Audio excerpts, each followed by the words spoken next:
Hey, IT changemakers, and welcome to the DEX Show with Tom McGraw. Let's get into it. Hello, changemakers. It's a very special day whenever we welcome back this guest to the DEX Show, which we've now done, I'm proud to say, 3 times, including today, right? He is one of the, I would honestly say, one of the most influential thinkers and voices on the future of the workplace of the last 10 years, easily. He has, if you look at his TED talk now from I think about 8 years ago, 500,000 views. He's had best-selling books, featured in Forbes, and at this point, he's in danger of becoming a DEX Show regular. All the same, he is Jacob Morgan. We're delighted to welcome you back. So, how are you? Thank you so much for having me. It's been a while, but I'm excited to be back. Fab. Last year, Jacob, we had it was actually an event, but you were able to kind of come on and guest for Next Think's ambassadors, and that was all about leading with vulnerability. Yep. First of all, for anything I've missed or anyone who doesn't know you somehow, a quick introduction and maybe bring us up to date on what you've been working on since we last spoken. Yeah, it's been a few years. The most recent project has been this new book, which is sitting right here, called the 8 Laws of Employee Experience. So I've been spending a lot of time giving talks on that book. I launched a CHRO group, which I don't think I had since the last time we spoke. So we have 35 chief human resource officers in there. That's called Future of Work Leaders. I've been very active with my newsletter, growing the podcast. So a couple of new things, but some old things that I've been focusing on growing as well. The book stood out to me as one of the reasons we had to reach back out.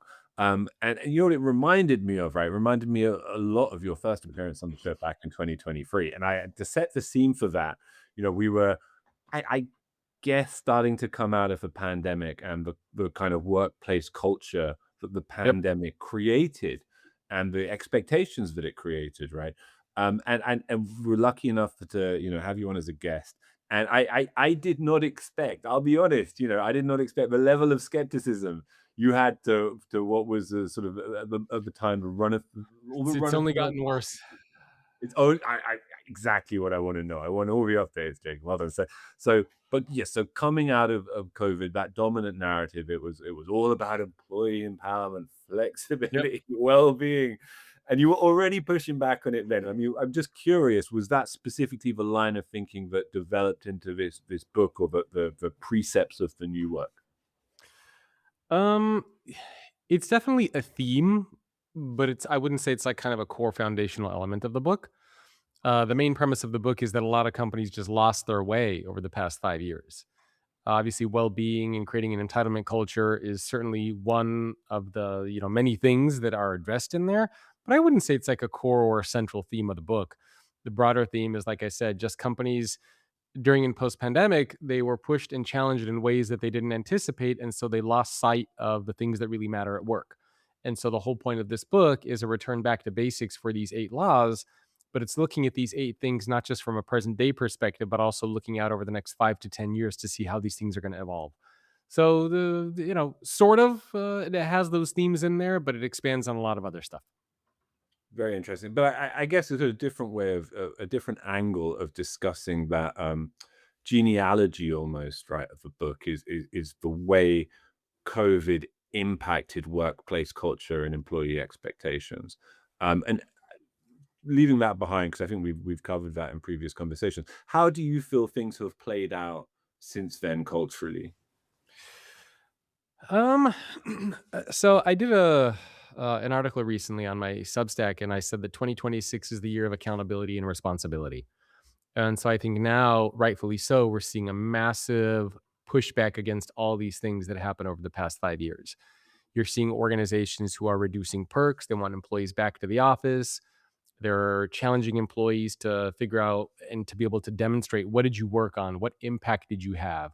What value are you bringing to the business? So we're seeing a lot more of those types of conversations. Other companies, I think like Slack and Meta, et cetera, have come out and said that we no longer care about your performative work. We want to know the actual work that you're doing. So we don't care about the hours you're putting in, how many meetings you've attended, how many presentations you're doing. We want to know how you're actually driving some sort of value for the business. So we're seeing a massive reversal of what happened over the past 5 years. I think it's actually a good and much needed thing, but that 2026 is definitely the big year of that. And a lot of the CHROs that I talk to are grateful for it. They want that to happen. Unpack for me that concept, performative work. It is something that fascinates me, I have to say, in the modern workplace. So performative work is the idea that there used to be a time when you could look like you're working without actually really adding value to the business. So you look like you're online, you spend time working on presentations, you join meetings, you participate in online, you're leaving comments, you're sharing ideas, you are doing performative work, but on the back end, you're not actually adding value to the business anymore. You're just kind of, you're there and it looks like you're working, but you're not really. And Well, I mean, you're working, right? It's, I mean, for people who are always but it's putting on or performative. presenting, it's not like they're coasting per se. Yeah, no, they There's kind a of are. nuance to that.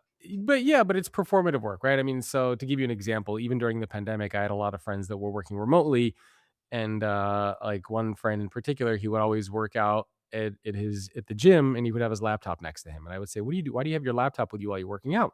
And he would say, well, because every like 10 or 15 minutes, I have to wiggle the mouse so that my indicator says green. So people think that I'm online and I'm working. Yeah. And so that is kind of a metaphor for, I think, what a lot of employees have done, right? Like I said, you join meetings, you leave comments, you're doing things to make it look like you're working, but you're not actually adding value to the business. And so if you're not genuinely adding value to the business, then what is the point of the work that you're doing? And so now what happened with AI is removing a lot of that performative work because AI is able to do drafts, to do analysis, it's able to do a lot of these very basic high level things. And if they get removed from your plate, then now what are you left with doing? Now you have to actually focus on the substantive aspects of work. So not drafting things, not putting together PowerPoints, right? AI can do all of that for you. Now your job is going to be actually, how do I make an impact? How do I drive value in the business? How do I get people to buy into the vision? How do I see through a project from point A to point B? How do I deliver a better customer or a client experience? How do I sell and close a deal? How do I come up with a new product or service? Right? So these are more value creative aspects of work. And that I think is what a lot of employees are being challenged to do, right? So, I mean, on my team, for example, I have a small team, but if I have somebody on my team doing social media, I don't care like how many graphics they make, how many videos they edit. Like that's great, but what I care is how are these things performing? Are they making an impact in terms of are we growing our audience? Are we getting more people joining our CHRO group? Those are the types of things that matter. And so that is analogous to what's happening inside of companies. I don't care how many meetings you attend. I don't care how many PowerPoints that you make. I don't care if you sit in front of your computer for 80 hours. I want to know what's the impact that those things have had on the business, on the team, or on the function. And so, like I said, AI is really exposing all of that because it's removing this first layer of, like I said, performative work. And it's kind of revealing what are you actually doing beyond that.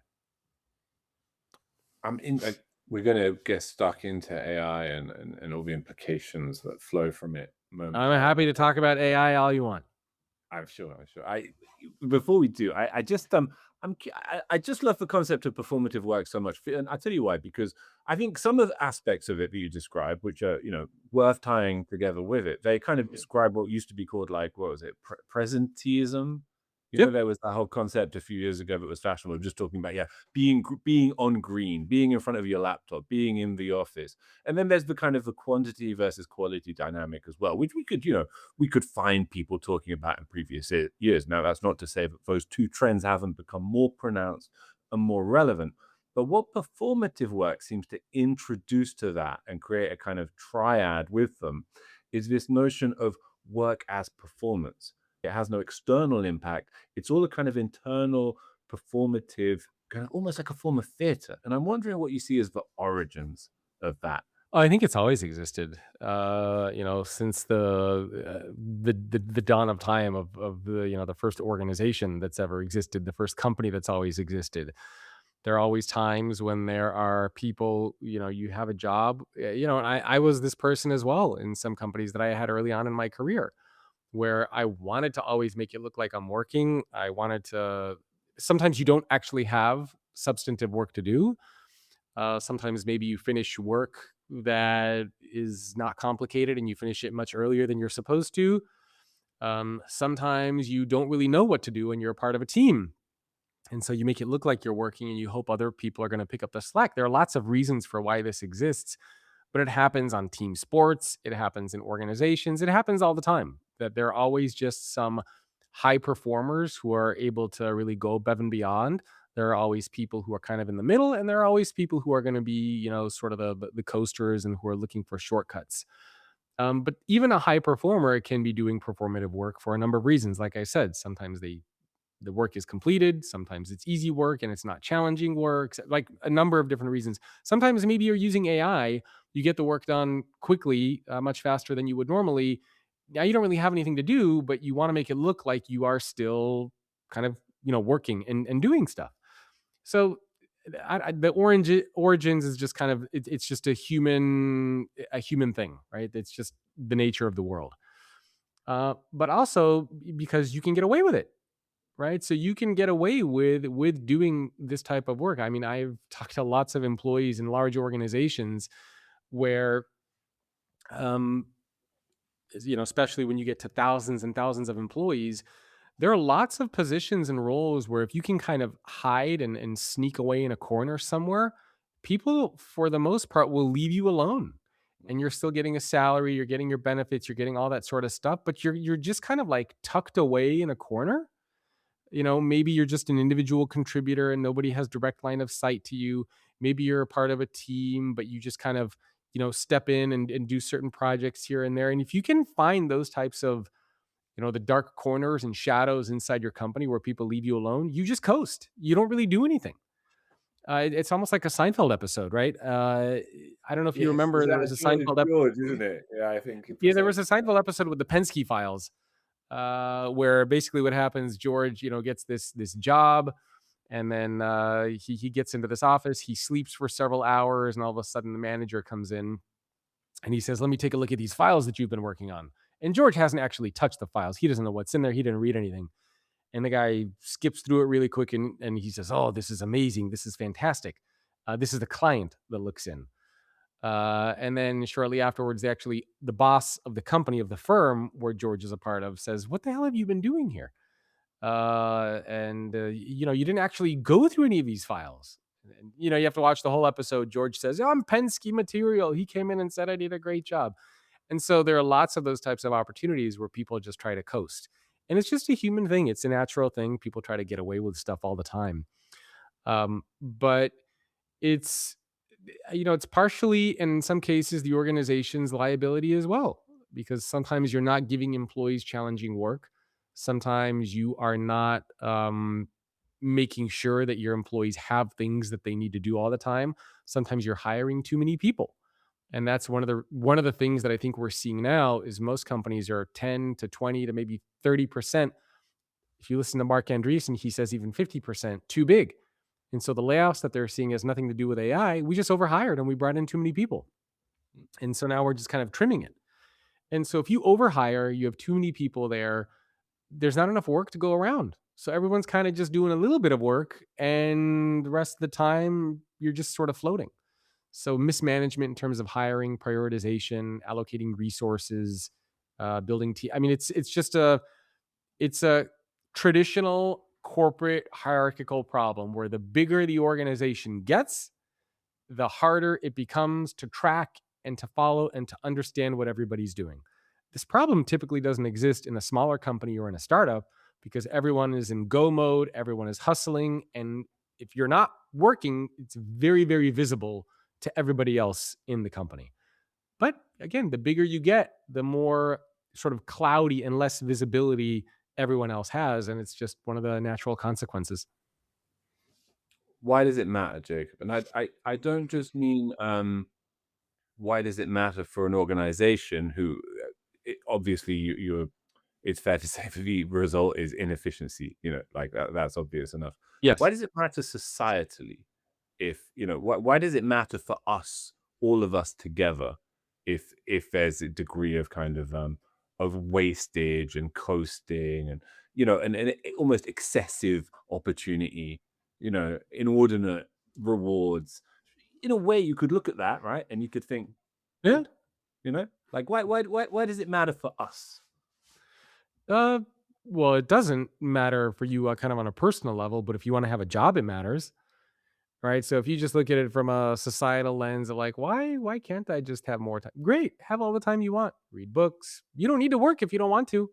But if you want to have a job where you're a part of an organization that's paying you, if you have aspirations to get into a leadership role, if you want to be able to pay for your mortgage, if you want to have a family and to be able to pay for your kids, your spouse, your significant other, you need a job.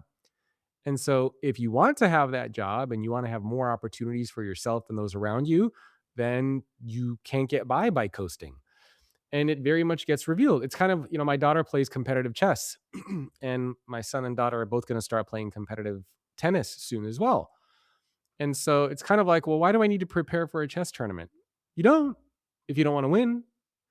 And, early when my daughter started playing chess, that has happened. I would push her really hard. I really push my kids hard. And sometimes my daughter would be like, I don't really need to prepare or do much. And I'll say, okay.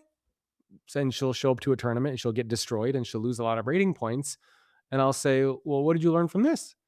And she'll say, I really need to work hard. I need to prepare for the tournaments that I'm doing. And I say, exactly. And so thankfully that doesn't happen anymore.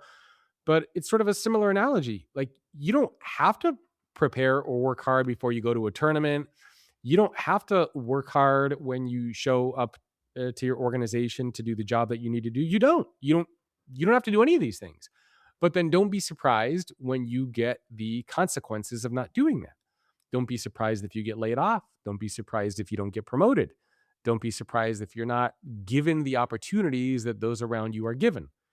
So, that's kind of my general response, right? Everybody can do what they want, but just be realistic with the expectations and the outcomes that you're going to get on the other side. And there are certainly lots of people out there who don't want to work 50, 60, 70 hours a week. They want to work 32 hours a week. That's fine. Have that conversation with your boss, but then don't expect to get put into a leadership role, right? I mean, if you want to work 32 to 40 hours a week and you have aspirations of being a VP or an SVP, not going to happen. I've never met an executive in my entire life ever at any company, large or small, that became an executive by working 32 to 40 hours a week. There was actually a study that came out, and I don't remember the exact stats. I'm going to try to pull it up right now, where it said something along the lines of, oh, here it is. I think it was published in Fortune.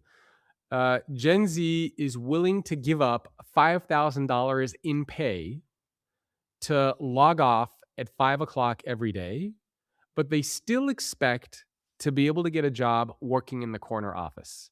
Meaning, they're willing to give up pay to not have to work, they just want to work the minimum, the standard working hour.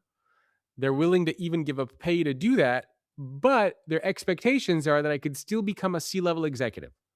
And that is just a very misaligned, mismatched reality that does not exist in any way, shape, or form at any company that I've ever seen.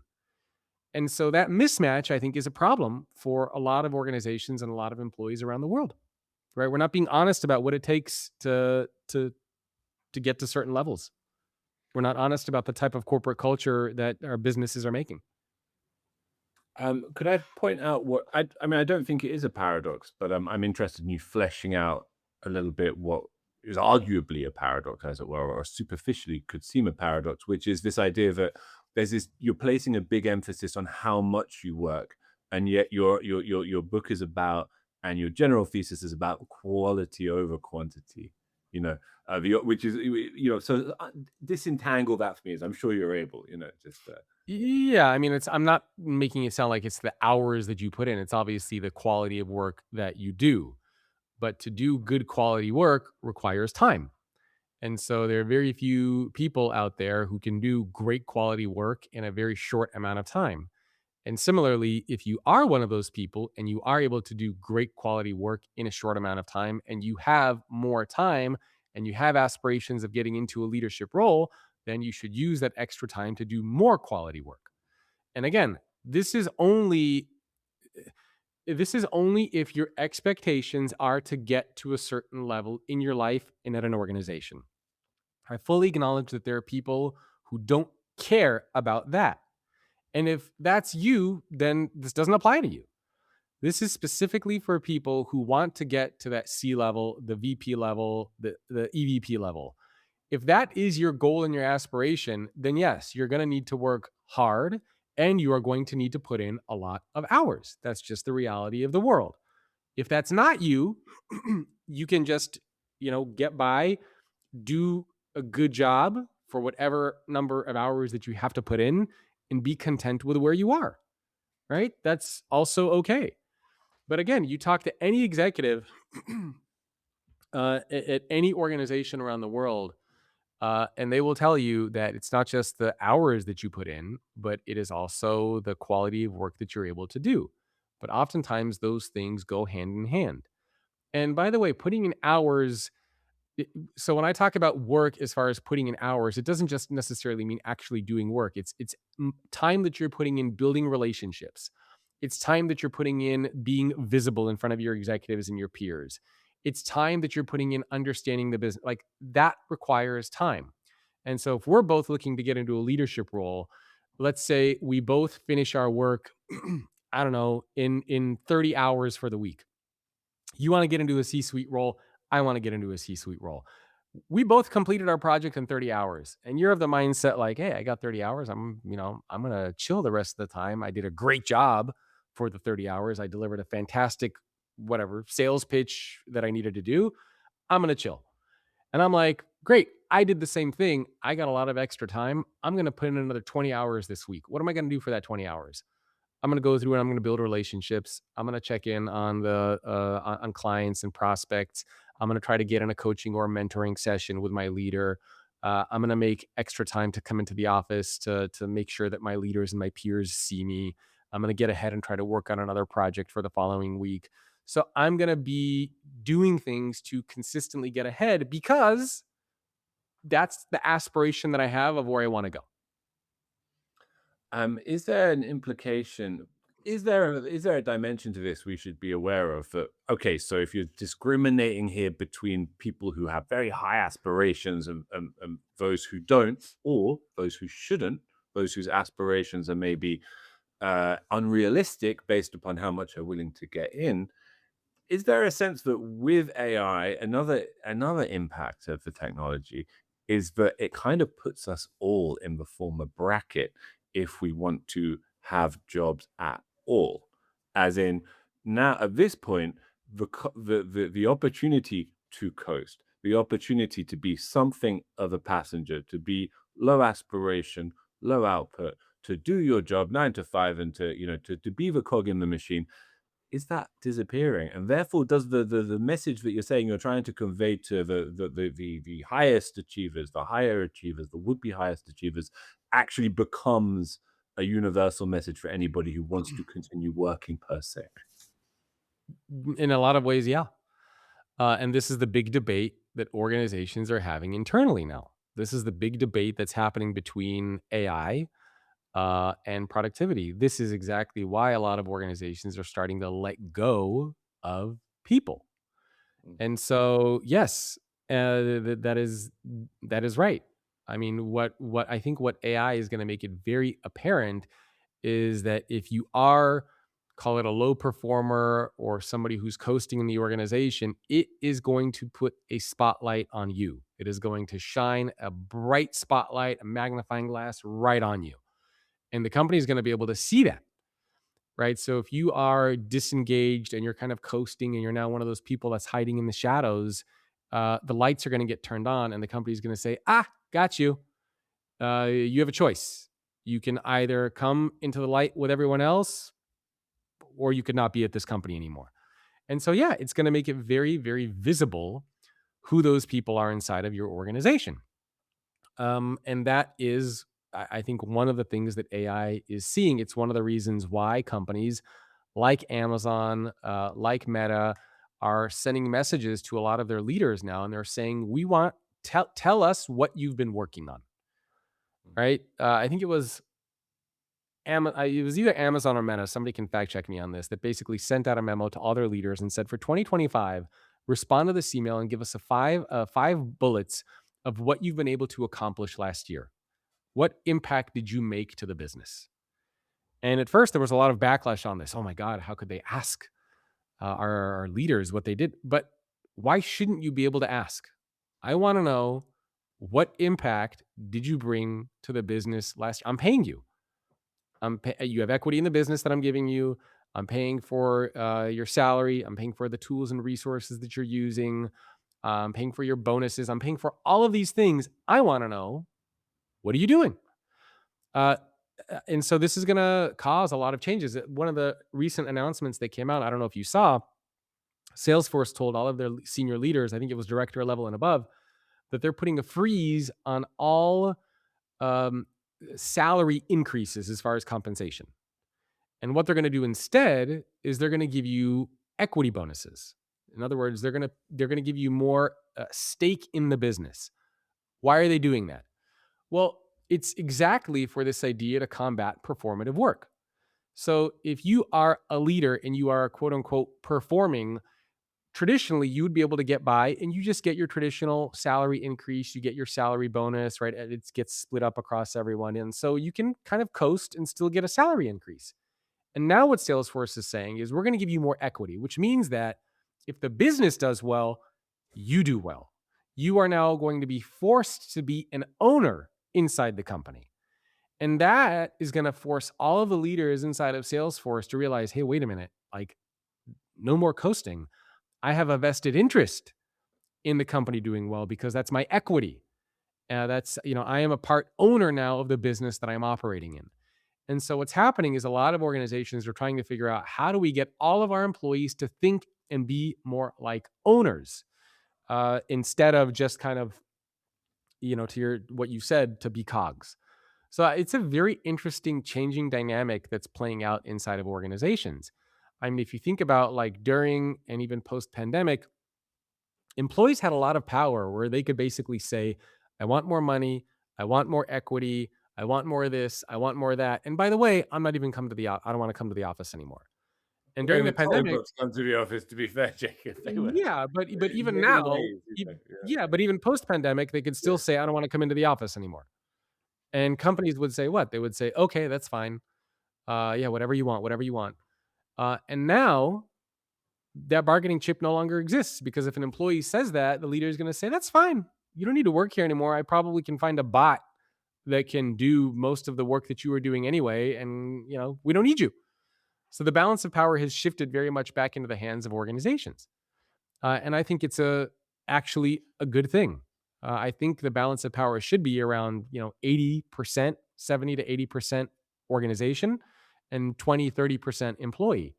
And before, that ratio was completely flipped around. And so, yes, AI is making, it's improving efficiencies, ideally, and productivity. And so what companies are now realizing, and again, this was even before AI, companies were inflated. Their headcounts were massive. And it was because for the past few years, capital was essentially free. Uh, it looked great to show that you were growing and hiring people nonstop. And that's how a lot of organizations thought. And companies are just they were too big. It was not necessary to have the size of the headcount that they had. Whether it was through mergers and acquisitions, Block realized this. They grew triple over the past 4 years. And now they're realizing, wait a minute, we have triple HR teams, triple sales teams, triple marketing teams. We can now let go of a lot of our workforce. We don't need all these people here anymore. Mm. And so I think the AI narrative for layoffs is a very, very tiny percentage of it. I think what companies are doing is they're using AI as a scapegoat to correct for bad hiring and strategic business decisions that they've been making over the past 5 years. And AI happens to be a good excuse for that because it makes you sound more forward thinking and cutting edge, as opposed to saying, well, yeah, we made some pretty bad choices over the past few years and we're going to make up for it. That's so interesting. And look, I'm gonna bring it back to the philosophical questions I've been circling in a minute. But before I do, let's dig into an argument of yours in the book, which is that so much that has been mishandled through the prism or the incorrect definition given to the notion of company culture. Yep. Yeah. Culture as we've kind of pathologically utilized it has denoted, like a look, a feel, a vibe, a past, a kind of Yep. where the company likes to go and drink and eat, and so on and so forth. And in fact, it should be teeing you up here, Jacob. What should culture denote? So one of the things that I believe, and I actually talked about this with Patrick Lencioni, we did a podcast together. Trying to remember when it was in the past, like few months. But we talked about this idea of culture being more exclusive instead of inclusive. And so what I mean by that is during and post pandemic, a lot of organizations tried to create a place for everybody. And that's not what a company culture is. A company culture is a very specific organization with a specific set of values and a specific direction. And you only want to hire people who are aligned with those values and with that direction and with the goals of the business and what the company does. And so companies have been too inclusive. And when I say that, I mean, oh, we don't care about what you believe in. We don't care about what your values are. We don't care if you believe in the vision or not. We need people. Everybody come on in, everybody, blah, blah, blah, blah, blah. And that created a lot of problems. And so for me, corporate culture is a very exclusive alignment between the organization and the people who work there. So, for example, you take a look at an organization like SpaceX. That is not an inclusive culture. SpaceX is not going to hire anybody.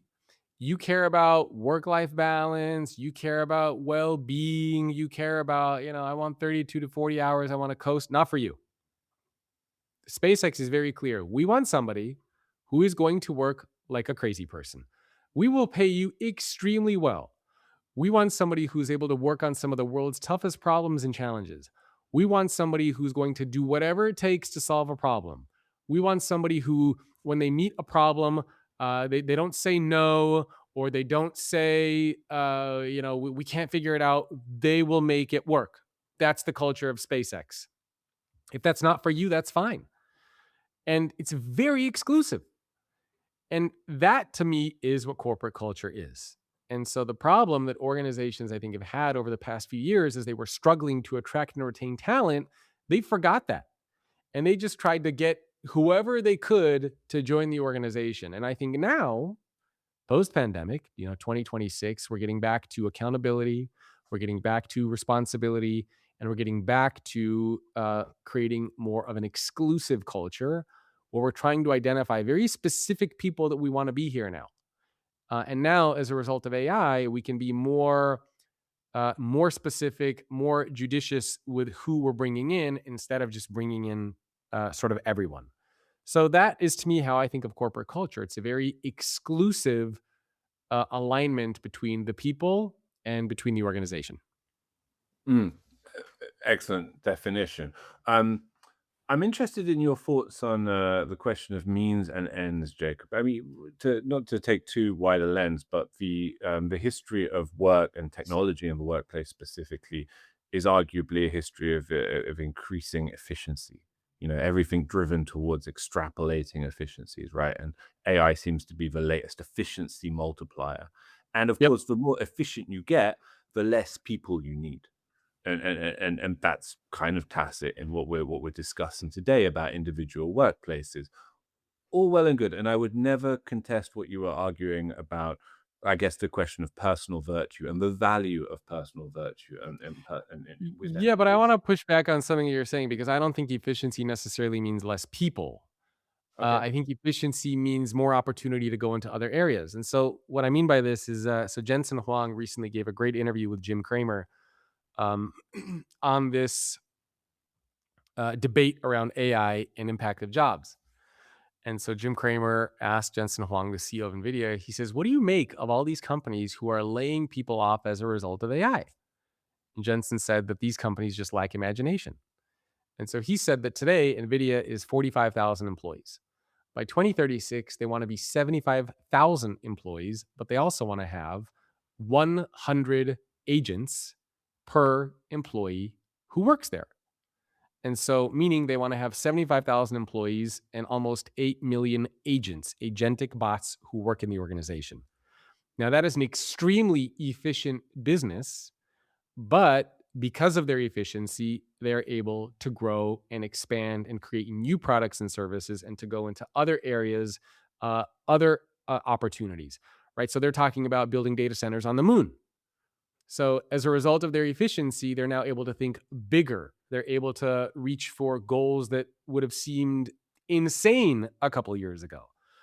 And so the idea that efficiency has to result in fewer people, I don't think that's necessarily the case. I think efficiency can lead to growth because you have new opportunities to expand. I mean, look at a company like Walmart. They have 2.1 million employees around the world, 1.6 million employees in the United States. They're one of the few companies that have come out there and they said, we're not going to cut as a result of AI. So you see different kind of paths, forks in the road that are emerging. There are some companies out there who want to use AI to become more efficient without, meaning they're trying to become more efficient and they lack the imagination. So they're just focused on their own bubble of how do we cut as many people as we can and just focus on our business. So they're using AI to cut, but there are other organizations who are using AI to grow. And so the decision that every business leader out there needs to make is, are you going to be a leader who's going to use AI to grow, or are you going to be a leader who's going to use AI to cut? And so Jensen's point was that the forward-thinking companies are using AI to grow, not to cut. Excellent. Final two questions for you, Jacob. Thank you so much for doing this again. It's been fascinating. Just something else that stood out in your recent writing is the risks of over reliance on AI. And I guess what I've been talking about a lot is the risk of kind of some kind of poisonous mediocrity entering entering organizations through AI. Do you see a threat of organizations making poor decisions by substituting something like human judgment, human discernment, Yes. too readily, too easily? Yeah. I mean, that's one of the big concerns that I have. And this was even so with my CHRO group. Earlier this week, we were in Atlanta and some of us came together, and this was a big topic of conversation with some of the big CHROs there. That I don't think a lot of leaders are thinking through the longer term implications of AI. They don't think about it from the future of work lens. They think about it purely from the cost savings or revenue generation lens. And so, yeah, I mean, if you run a company of, let's say, 50,000 or 100,000 people and you give everyone access to these AI tools, you really should be thinking through what you're doing to how work gets done and to the brains of the people who are using it, especially if you're mandating it, like Accenture is doing in Meta and Amazon and all these other companies.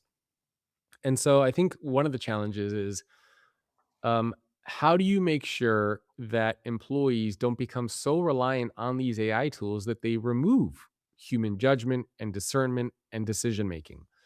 And this is why I think one of the most important leadership skills going forward that nobody's teaching and talking about is human prompting.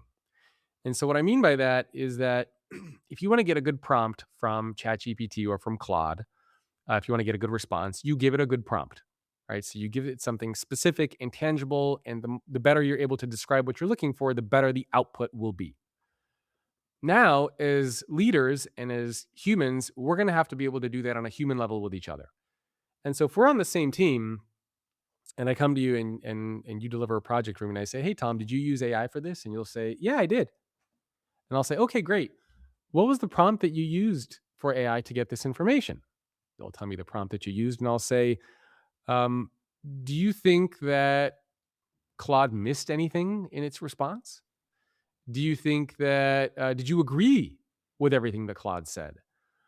What would you if you had to challenge Claude and disagree with it? What points do you think Claude made that are weakest, and what do you think what would you add to them?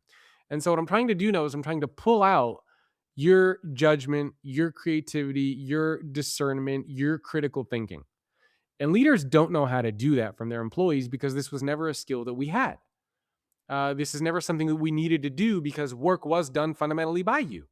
And so if you presented a project and you didn't use I would know that you did it.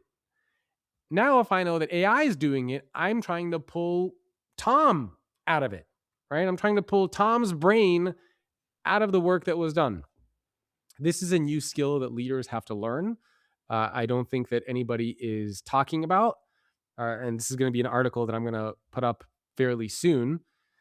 But I think it's very important. It's a very important skill for leaders. So yeah, that's what I worried about. Is eventually you're going to basically create the Borg from Star Trek, where everybody's walking Yes, around. the Borg. Yes, it's quite Yeah, everyone's got the ChatGPT. mediocrity Borg. Yeah. Yeah, and so what's going to happen is any email, any message, any text, and I've seen this even with friends in a WhatsApp group. I saw somebody like put in something into WhatsApp and they copied it and pasted something from ChatGPT and put it into WhatsApp, and we're all like, "What the hell did you just do? Like, you can't just be a person and respond. Like, what's the matter with you?" Um, so yeah, I worry about what happens when you remove humanity from everything because work is not supposed to be perfect. You should get offended. You should get upset. You should disagree. You should debate. You should look stupid sometimes. Like, that's what it means to be a person. And so, if you have to filter everything through AI to get the perfect response, the perfect tone, the perfect XYZ, you are not a person anymore. And so, I worry that AI tools, by especially mandating it, you're going to teach employees that they have to strive for a level of perfection that is simply not possible to achieve. And you're going to shut off their brain. Even recently, an article came out on ChatGPT that basically said it does rewire your brain specifically with ChatGPT because it'll agree with you.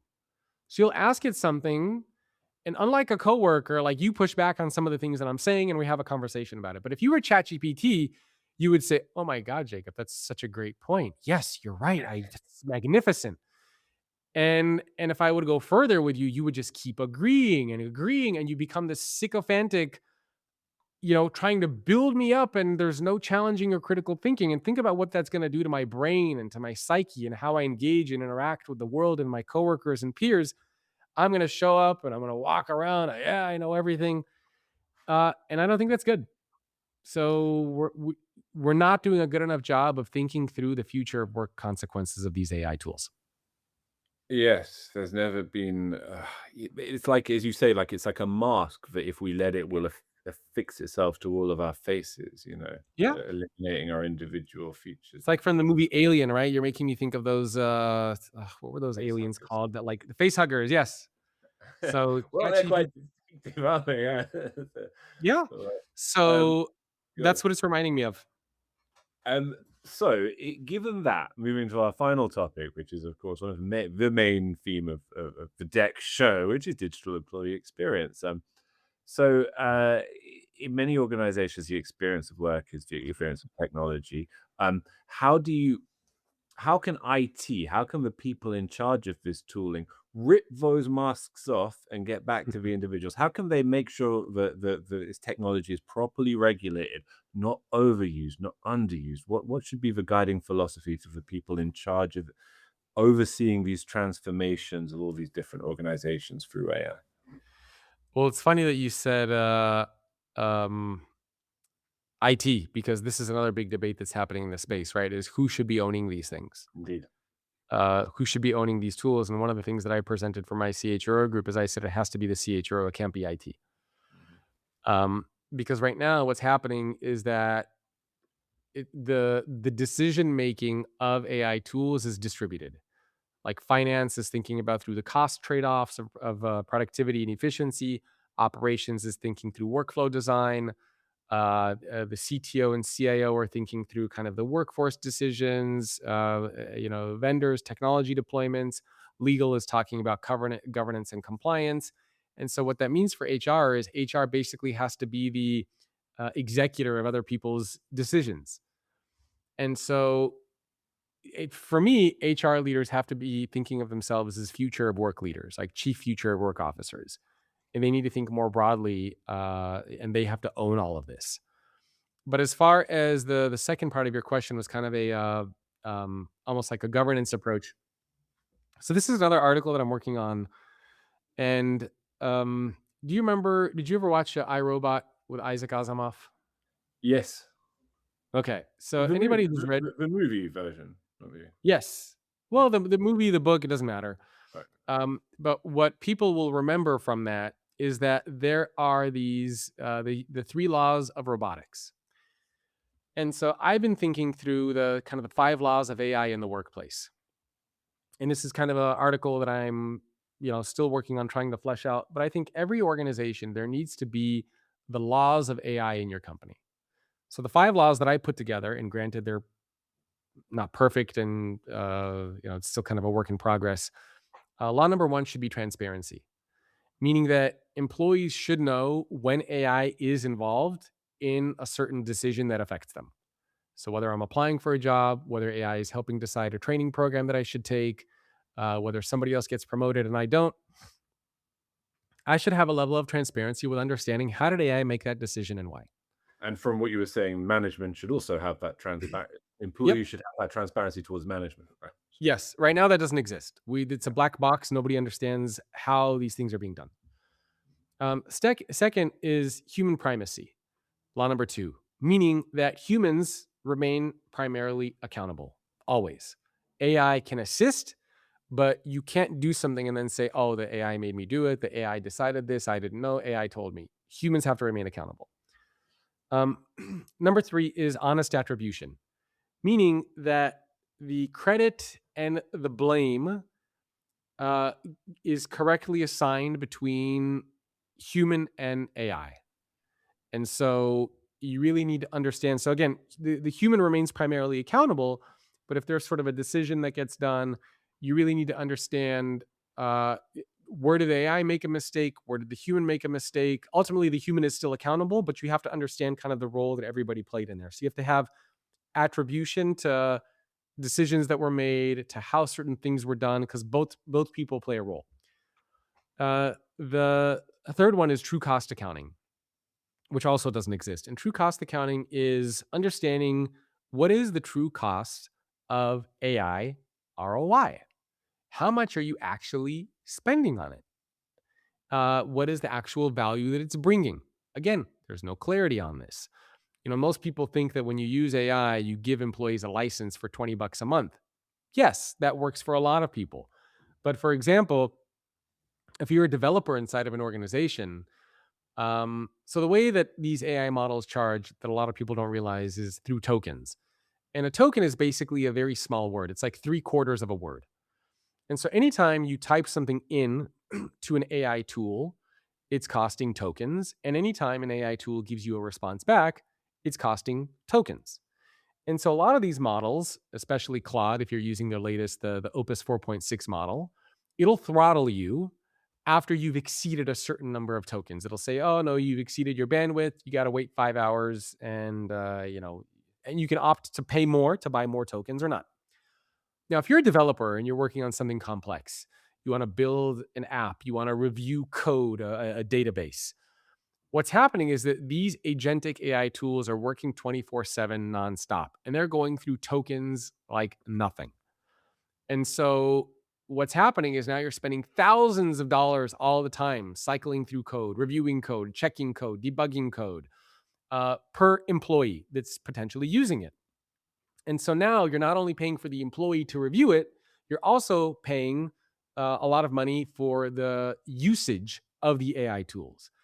And a lot of people don't understand the cost of that, right? So what is the true cost of using these AI tools when you're bringing in the people, when you're also bringing in, accounting for the tokens?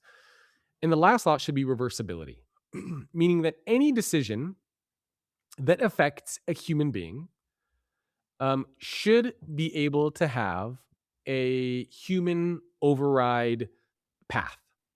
So in any situation where AI is making a decision that impacts a human being, another human being should be able to override the decision that the AI tool makes. And I think that is a good high level 5 laws of AI in the workplace that companies I can agree. tweak I agree. and adjust and do as they need. But we need to have something like that because it doesn't exist in any organization at companies around the world. That path just doesn't exist. Yeah, we're going to find out the hard way what works at this rate. It's fair to say. Yeah, we're just kind of, winging it, so to speak. Yeah, a little bit. Jacob, thank you so much for coming back on the show. It was one of the most enjoyable chat we've had yet to me, mate. And really, really loved hearing your latest thoughts. Great 5 rules at the end there as well. Thanks for that. I think sneak peek, right? Yeah, my pleasure. It's always fun to talk. Fantastic. That's it for this week's DEX Show. We'll be back next week. And if you don't already, be sure to follow the show so you don't miss an episode. Until next time.